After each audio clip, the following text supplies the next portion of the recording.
ces incendies, ces feux de poubelle, ces feux de véhicules aussi qui émaillent un petit peu le cortège parisien cet après-midi.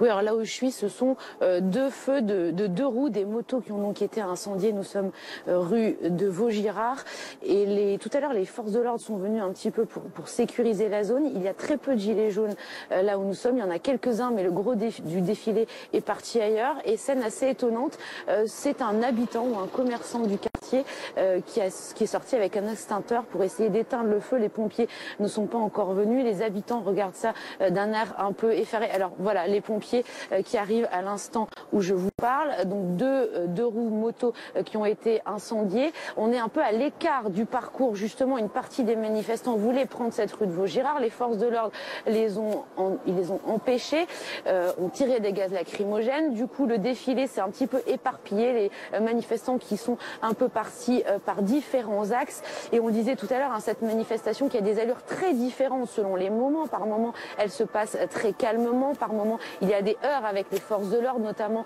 quand une partie des manifestants veulent prendre un autre axe. En tout cas, voilà, une partie du défilé a pris la direction du MEDEF, cette manifestation qui devrait se finir sur le Champ de Mars, qui a démarré ce matin des Champs-Élysées.